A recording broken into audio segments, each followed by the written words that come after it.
Muchísima ilusión tener a este líder opositor venezolano porque no sé cuántos años llevamos hablando de él y de alguna manera desde la distancia enviándole mucho cariño. ¿Qué tal, Leopoldo? Bueno, muchísimas gracias. Gracias, Susana, a ti, a todo el canal Antena 3, a tu programa, que se veía en Venezuela, hasta que la dictadura decidió que también tenía que cortar esta línea de comunicación con nuestro país. Pero de verdad, muy contento de estar aquí y poder hablar contigo y hablar con los españoles. A mí me escribían y me siguen escribiendo muchos venezolanos y se me quejaban de que cada vez era más complicado ver el programa. No sé si a través de internet ahora hay esa posibilidad, pero es verdad que al régimen de Maduro no le interesaba que Antena 3, digamos, se emitiese en Venezuela. Bueno, no le interesa a la dictadura no solo Antena 3, sino cualquier tipo de comunicación libre. Yo creo que es muy importante que los españoles aprecien la libertad de expresión, como todas las libertades, porque en Venezuela la fuimos perdiendo y esa luz se fue apagando y hoy en nuestro país hay una oscuridad en muchos ámbitos y en el informativo es total. Cuando tú recorres el dial, cuando estuve saliendo hace 3 semanas, casi 3 semanas de Venezuela, tuve que recorrer y atravesar el país y estuve viendo el dial AM y FM. Todo el dial AM y FM está secuestrado por la dictadura. Todas las televisoras están secuestradas por la dictadura. Las redes sociales están intoxicadas por la dictadura. Hay penalización a periodistas. Recientemente metieron, luego de mi salida, a un periodista preso que trabajaba con nosotros, Roland Carreño. Han metido presos a personas por poner sus opiniones en el Twitter y en las redes sociales. Y esa luz, lamentablemente, se ha apagado en Venezuela. Y cuando uno no la tiene, la aprecia, como todo. Yo aprendí lo que era la libertad no estando libre. Yo aprendí lo que era la libertad estando en una celda de 2x2 con un candado del tamaño de un ladrillo, en donde pasaba un día, 2 días, una semana, 2 semanas, meses y no podía salir de allí. Allí es cuando yo aprendí lo que era el concepto de la libertad. Y lo mismo pasa con todas las expresiones de la libertad y la comunicación.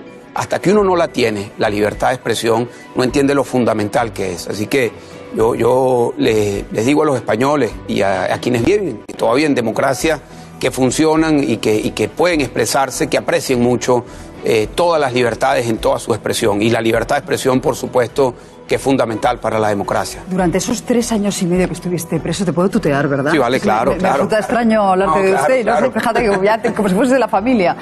Tuvimos oportunidad de hablar con tu mujer, con Lilian, y una de las cosas que a mí me sorprendía más era tu entereza, tu fortaleza. ¿Cómo aguantabas? ¿Cómo te planteabas el día? ¿Cuál era tu rutina, sabiendo además la tortura psicológica a la que te sometían?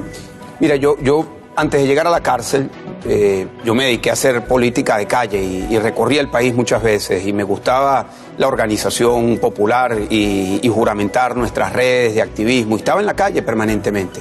El 18 de febrero del año 2014 llegué a la cárcel militar de Ramo Verde y allí estuve casi 4 años. Pero esa noche y esos primeros días yo entendí que mi terreno de lucha había cambiado. Ya no estaba en la calle, ya no podía hablar y mi terreno de lucha había pasado de ser, primero, antes que nada, la cabeza y mantener la estabilidad. Y había leído sobre experiencias de otros presos, de Mandela y de muchos otros presos que habían pasado por ese proceso tan complicado. Y todos decían que había que tener una rutina. Yo me inventé mi rutina. Y mi rutina tenía 3 temas. Todos los días hacía 3 cosas. Todos los días rezaba mucho. Yo soy católico, practicante, pero como muchos, seguramente mecánico. Reza el Padre Nuestro, el Ave María, mecánicamente. Nunca, no de corazón y con una profunda espiritualidad. En la cárcel, eso se convirtió para mí en un gran bastión, en un gran pilar. Lo segundo, a lo que me dedicaba era a desarrollar la lectura o el trabajo intelectual de cualquier manera. Todos los libros que me pasaban por enfrente los leía mucho, después me quitaron los libros, pero siempre muy consciente de que tenía que hacer el desarrollo de alguna actividad intelectual. Aprendí a dibujar en la cárcel, luego me quitaron los pinceles y las libretas, aprendí a tocar el 4, que es una guitarrilla venezolana, luego me la quitaron también, pero siempre consciente de que tenía que hacer algo intelectual. Y lo tercero, ejercicio, y yo hacía mucho ejercicio en una celda relativamente pequeña. Cuando yo salí de la cárcel, mucha gente se preguntaba, bueno, ¿por qué está en buena condición física? Y eso era porque me dediqué a hacer mucho ejercicio de manera muy disciplinada. Yo creo que hoy en día, después del confinamiento, que millones y millones de personas tuvieron que estar en situación de confinamiento en espacios muy pequeños, entendieron que sí se podía hacer una rutina de ejercicio independientemente del espacio que tenga. Pero todos los días Susana hacía esas tres cosas: rezaba, leía y hacía ejercicio. Y todos los días trataba de culminarlo sabiendo que había ganado algo, que había mejorado en algo, que estaba mejor espiritualmente, que había aprendido algo de lo que había leído y que me había mantenido fuerte y firme. Luego llegó el arresto domiciliario, el reencuentro con tu familia. ¿Cómo fue con niños tan pequeños después de tanto tiempo separados? Porque no sé hasta qué punto ellos, bueno, pues te veían como un extraño o sentían que eras su padre, pero que de alguna manera les habían hurtado esa posibilidad de conocerte. Bueno, mi hijo Leopoldo, que tenía 1 año cuando yo llegué a la cárcel, y cuando llegué a casa por cárcel, él tenía casi 5 años. Y lo primero que me preguntó fue, me dio un gran abrazo, y lo primero que me preguntó es: papi, ¿tú conocías la casa? Porque él no tenía una memoria de su claro, papá de su padre en la casa, claro. Manuela tiene 11 y desde que ella tenía 4 años, pues estuvo viviendo con nosotros el proceso de la cárcel. Fue muy duro, Susana. Durante casi 4 años mis hijos, Leopoldo y Manuela, acompañaban a su mamá todos los fines de semana. Y el plan de fin de semana era ir a ver a su papá. Y nosotros tuvimos que hablarles muy claro. Al principio tratamos, como la película La vida es bella, sí, ¿sabes? De tratar de hacerle... convertirlo en un juego, ¿no? Sí, una realidad que no era, pero era imposible, ¿sabes? Porque se tenían que enfrentar a varias alcabalas para entrar, se tenían que enfrentar al cacheo, a la requisa que le decimos nosotros, que cada vez fue más humillante, a una actitud hostil por parte de los militares. Entonces no fue posible plantearles esa otra realidad. Y tuvimos que hablarles muy claro que estábamos en esta situación por la lucha de la libertad, y hablar con mis hijos de la libertad, de la Venezuela que queremos, del por qué queremos un cambio en nuestro país, fue lo que pues nos mantuvo todos los fines de semana durante ese periodo tan difícil con nuestros hijos. Yo hoy en día te diría que mis hijos están muy conscientes de lo que hemos vivido y están comprometidos con un ideal de una Venezuela distinta, de una Venezuela libre. Dibujan la bandera, siempre están muy conscientes de que son venezolanos, de que nuestra lucha o nuestra aspiración, nuestro sueño siempre está vinculado con que Venezuela pueda mejorar y pueda ser un mejor país. ¿Y la estancia luego en la Embajada Española cómo ha sido, Leopoldo? ¿Cómo recuerdas esa etapa? Mira, fue una etapa, ambas etapas, todas las 3 etapas. Yo primero estuve en la cárcel, bueno, primero estuve en la clandestinidad. Cuando sale una orden de captura en mi contra, yo me voy a la clandestinidad y allí planifico cómo fue mi entrega, porque yo me presenté voluntariamente, yo no fui agarrado ni arrestado por la dictadura, y lo hice conscientemente. Siempre supe que si llegaba ese momento, eso es la decisión que iba a tomar. Luego estuve en la cárcel casi 4 años, luego estuve en casa por cárcel y luego en la embajada. Cada una de esas etapas fue distinta, muy distinta, y todas fueron muy difíciles.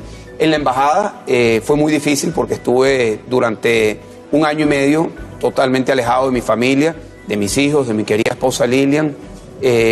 Pasé un momento muy difícil que fue cuando mi madre, estando aquí, que estaba en un proceso de diálisis en Primavera, al igual que a miles de españoles, le dio el COVID y estuvo internada 15 días. Esos fueron los días más difíciles que me tocó vivir, porque bueno, como le tocó a mucha gente que nos está viendo, tener a sus familiares aislados en una situación de total y absoluta incertidumbre, fue muy difícil.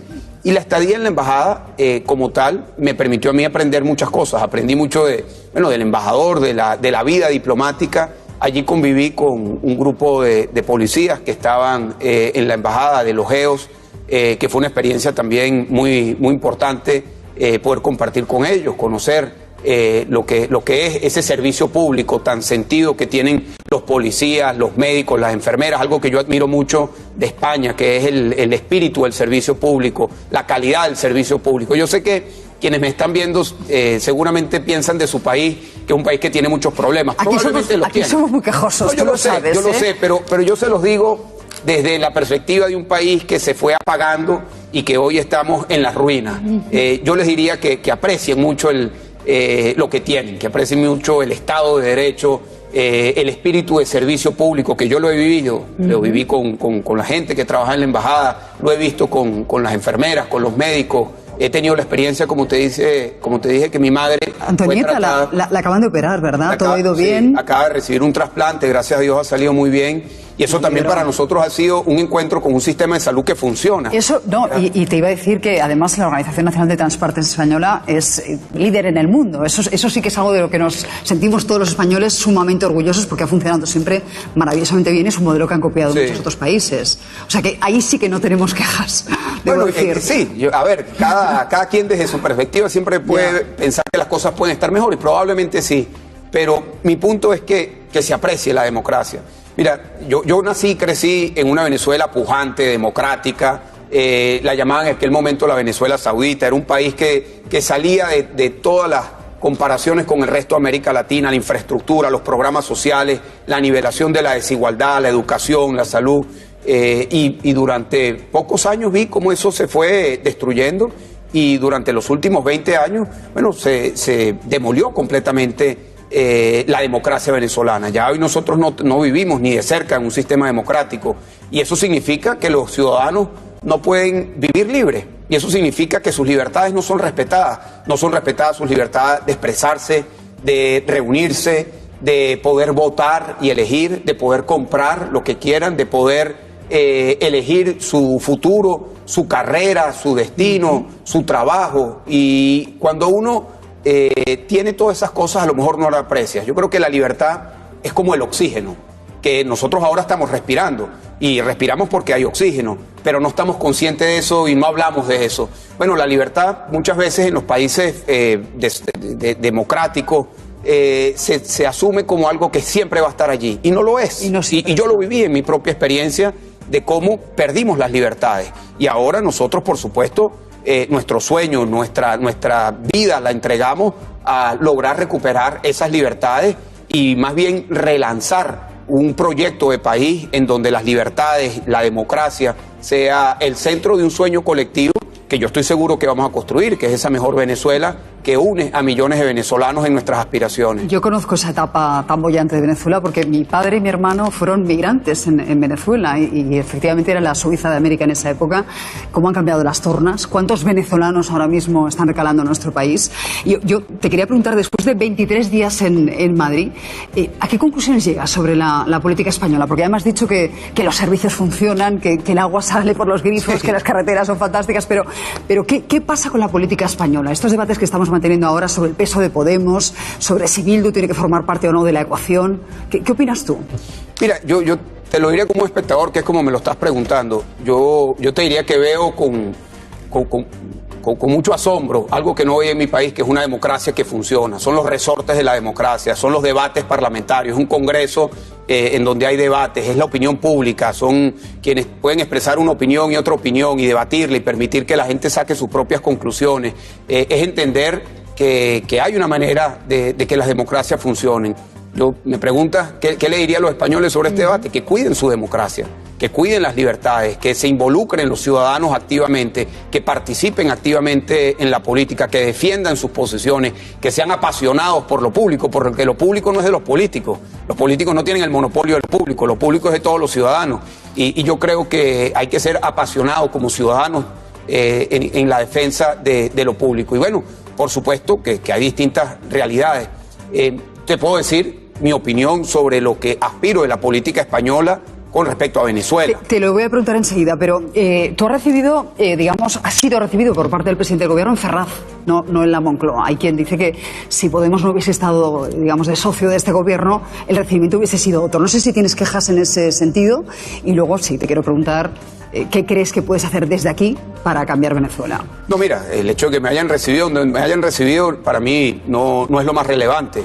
Al final yo agradezco que me haya recibido el presidente de gobierno y también todos los líderes de los partidos democráticos acá en España. Tuve una muy buena reunión con el presidente Sánchez, en donde hablamos, por supuesto, del tema Venezuela, en donde pude escuchar por parte del presidente Sánchez su empatía con la causa por la libertad, su preocupación por la situación trágica, humanitaria que se está viviendo en Venezuela, porque el caso venezolano, Susana, no es solamente un caso de una crisis política, de una dictadura férrea, de una dictadura que hoy está conducida por un criminal y un asesino, y eso lo digo con conocimiento de causa, con informes que respaldan esas aseveraciones que estoy diciendo, sino que eso se ha traducido en una terrible tragedia humanitaria para millones de venezolanos que hoy no pueden comer 3 veces al día, no pueden curar sus enfermedades, que ha expulsado del país a 5.5, casi 6 millones de venezolanos. Esa es la realidad, que es la consecuencia de un modelo político total y absolutamente fracasado. Yo escuché por parte del presidente Sánchez empatía, compromiso con la libertad y con elecciones presidenciales libres en Venezuela. Luego me reuní con el presidente del Partido Popular, con Pablo Casado, con Inés Arrimadas de Ciudadanos y con Santiago Abascal del Partido Vox. Todos ellos muy conscientes de la crisis venezolana, de la crisis humanitaria y del compromiso que tiene que tener España para poder aportar, porque España es una puerta o una ventana mediante la cual mucho de lo que es la vista sobre Venezuela que tiene Europa entera pasa por España. Así es. Y es muy importante que España tenga una posición nítida, clara, unida de lo que está pasando en Venezuela y lo que debemos aspirar. Aquí en España, por supuesto, hay diversidad entre los distintos partidos políticos, pero ¿qué aspiramos nosotros? Que la causa de Venezuela, que es preideológica, o no tiene nada que ver con la derecha o con la izquierda, con un partido o con otro, tiene que ver con la libertad, tiene que ver con la libertad enfrentada a la tiranía, tiene que ver con un pueblo que está oprimido y un opresor que mantiene esa opresión con prácticas criminales, represoras y asesinas. De eso se trata la crisis en Venezuela. Y nosotros lo que aspiramos es que pueda haber un compromiso unitario, una visión, por lo menos a partir del cual todos puedan construir su visión sobre Venezuela, que es que hay que lograr la libertad, hay que salir del dictador Nicolás Maduro y hay que llegar a una elección presidencial libre, justa y verificable. Me hablabas de todas las entrevistas con líderes políticos que habías tenido y a nuestros telespectadores no se les ha pasado que falta uno. Escucha. Señor López, una pregunta. ¿A su llegada a España ha recibido usted alguna llamada de Pablo Iglesias por sus relaciones con Venezuela? Y, sobre todo, ¿estaría usted dispuesto a reunirse con él si le llama? Mira, no he recibido ninguna solicitud y sobre disposición a reunirme, estoy dispuesto a reunirme con él y con cualquier persona, con cualquier organización que esté dispuesta a aportar a la solución de Venezuela. Por supuesto que nosotros dejamos muy claro qué es lo que necesita Venezuela. Venezuela hoy lamentablemente no solo enfrenta el virus de la pandemia, enfrenta el virus de Nicolás Maduro. Nicolás Maduro es un virus contra el pueblo venezolano, contra la democracia, contra las libertades. Y yo espero que independientemente de cuál sea la posición política, ideológica, de cualquier persona que se llame o se asuma como demócrata, que entienda que el caso de Venezuela es un caso en el cual hay que cerrar filas para salir del dictador y poder darle la oportunidad a los venezolanos para que sean los venezolanos los que elijan libremente, como ocurre en las democracias, cuál debe ser nuestro destino. Pues Leopoldo López, ha sido un placer. Espero que esta sea la primera de muchas entrevistas en el futuro, ahora que te tenemos tan cerca. Muchísimas gracias, Susana, a ti y a todos tus televidentes. Gracias, espero de verdad. Que te cuiden mucho en España. Y espero que pronto tu programa se pueda ver en Venezuela. Ojalá sea así. Y quiero, si me das 30 segundos. Por favor. 30 segundos, porque sé que este programa se ve mucho acá y lo ven mucho los venezolanos. Yo quiero darle un saludo a los casi medio millón de venezolanos que viven acá en Venezuela. Sí, ayer estaba hablando con unos venezolanos que trabajan todo el tema de los venezolanos, la migración, los refugiados. Quiero mandarle un abrazo a los hermanos y las hermanas venezolanos que están trabajando mucho, que se han dedicado acá a ser trabajadores honestos, productivos, y estoy seguro que muchos de ellos van a regresar a Venezuela, que lo hagamos trayendo de España lo mejor. Y les digo a todos ellos que nos tenemos que organizar aquí en España y en todo el mundo para que la diáspora venezolana sea una voz fuerte a favor de la libertad de nuestro pueblo. Nosotros, por no estar en Venezuela, nunca podemos dejar de ser venezolanos, y nuestra causa tiene que ser la causa de los millones de venezolanos que están afuera, que es la libertad. Ojalá sea así. Leopoldo, gracias, de verdad. Gracias. Fuerza. Gracias. Bueno, pues...